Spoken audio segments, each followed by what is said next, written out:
ஆண்டவராகிய இயேசு கிறிஸ்துவின் இனிதான நாமத்தினாலே பற்றாத நீருற்று நேயர்களுக்கு என் வாழ்த்துக்களை தெரிவித்துக் கொள்கிறேன்.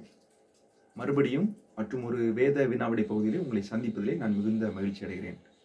317வது வேத வினாவிடை பகுதிக்கான நாம் பதிலை பார்த்துவிட்டு 318வது வேத வினாவிடை பகுதிக்கு நம்ம சொல்லுவோம். ஒரே நபர் 3 சம்பவங்கள் அப்படிங்கிற தலைப்பில் வேத வினாவிடை பகுதி கேட்கப்பட்டது. 317வது வேத வினாவிடை பகுதியில் அதற்கான பதிலை சொல்கிறேன். முதலாவது கேள்விக்கான விடை யூதாஸ். காட்டி கொடுத்தல், கால் கழுவுதல், பரிமள தைலம், இந்த 3 சம்பவத்திலையும் யூதாஸுடைய அந்த செயல்பாடு இருக்கும் அப்படிங்கிறத நம்ம பார்க்கலாம். காட்டி கொடுத்தல், கால் கழுவுதல், பரிமள தைலம். காட்டி கொடுத்தல் அப்படிங்கிற போது அந்த ஆண்டவரை இயேசு கிறிஸ்துவ காட்டி கொடுத்த அனுபவம். கால் கழுவுதல் அந்த சமயத்தில் ஆண்டவருடைய அந்த திருவிருந்து சமயத்தில் அவர் கூட இருக்கிறாரு. பரிமள தைலம் ஒரு முறை இந்த மரியாள் அந்த ஆண்டுடைய பாதத்தை அந்த பரிமள தைலத்தினால் துடைக்கும் பொழுது இந்த தைலத்தை இவ்வளோ ரூபாய்க்கு விற்று அதை ஏழைகளுக்கு கொடுத்துக்கலாமே அப்படின்னு சொல்லி சொன்னதை பார்க்கலாம். 2வது கேள்விக்கான பதில் எலியா. கர்மேல் பர்வதம், விதவை வீடு, கேரி தாற்றங்கரை.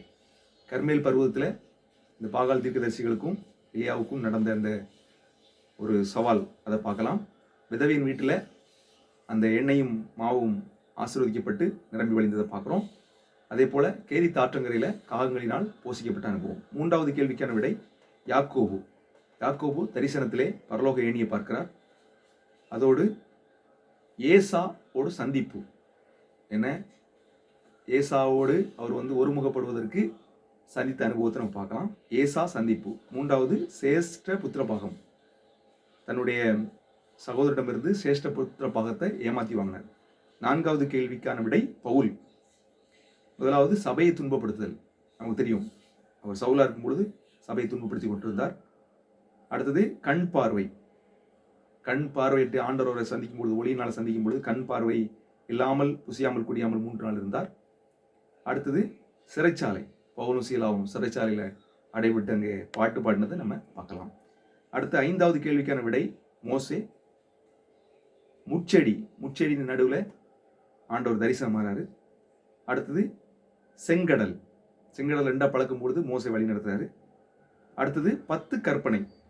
சீனாய் மலை மேலே அந்த 10 கற்பனையும் வாங்குறாரு. அடுத்த 6வது கேள்விக்கான விடை பேதுரு. முதல்ல கடற்கரை தானே பேதுருவை ஆண்டவர் சந்தித்து அழைக்கிறாரு. அடுத்தது மறுரூப மலையில் பேதுரும் யாக்கோவும் யோவானும் சென்றதை நம்ம பார்க்குறோம். அடுத்தது சேவல் கூவுதல். சேவல் 2 தரம் கூமுன்னதாக 3 முறை மறுதளித்த இந்த பேதுரு. அடுத்து 7வது கேள்விக்கான விடை ஆபிரகாமுக்கு ஆண்டவர் வாக்குத்தத்தங்களை கொடுத்தாரு. வாக்குத்தத்தம் முதல் பகுதிக்கான பதில். அடுத்தது மோரியா மலையில் ஈசாக்கு பலியிட கொண்டு போறாரு. அடுத்து தூதர்களுக்கு உபசரிப்பு. ஆபிரகாம் அறியாத அந்த நபர்கள், தூதர்களை அவர் உபசரித்தார் அப்படின்னு சொல்லி நம்ம பார்க்கலாம். சரிங்களா? அடுத்தது 318வது வேதனுடைய பகுதிக்கு நம்ம செல்வோம்.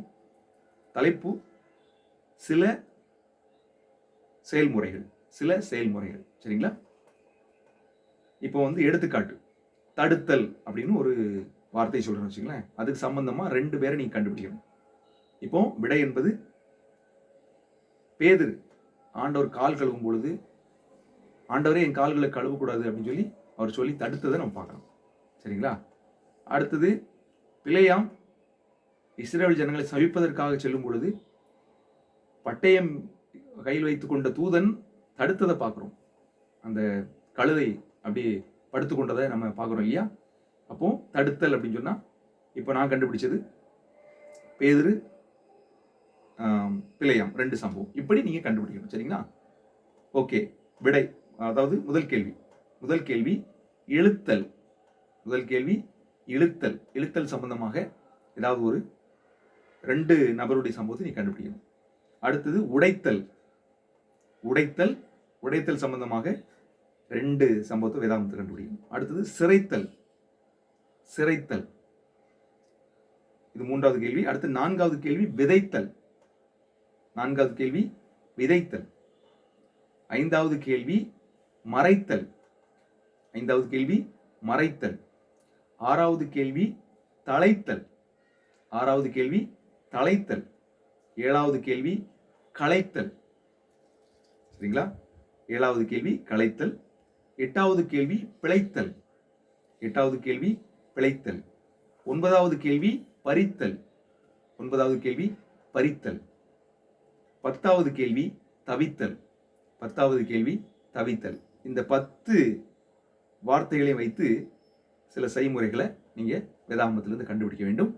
அடுத்த வேத வினாவிடை பகுதிக்கான பதில் வருவதற்கு முன்பதாக நீங்க இந்த பதிலை நீங்கள் அனுப்பிவிட வேண்டும். அடுத்த வேத வினாவிடை பகுதிக்கான கேள்வியில் கேட்க முன்னதாக இந்த பதில்களை நீங்கள் அனுப்பிவிட வேண்டும். உங்கள் மதிப்பெண்களை நான் கணக்கிட்டுக் கொண்டே இருக்கிறேன். ஒருவேளை யாருடைய பேராவது மிஸ் ஆகிற மாதிரி இருந்துன்னு சொன்னால் தயவுசெய்து சொல்லுங்கள். சில பேர் நீங்கள் சொன்னீங்க, ரொம்ப சந்தோஷம். அந்த புரிந்து கொள்ளுதல் நமக்கு வேணும். அதுக்கு தான் தொடர்ந்து நீங்கள் உற்சாகமாக பங்கு பெறுங்க. ஆண்டவர் உங்களை ஆசீர்வதிப்பாங்க. ஆண்டோடைய அன்பில் இன்னும் கட்டப்படுவோம். இன்னும் வேதத்திலிருந்து நிறைய காரியங்கள் கற்றுக்கொள்வோம். தேவன் நம்மை ஆசீர்வதிப்பாராக. ஆமென்.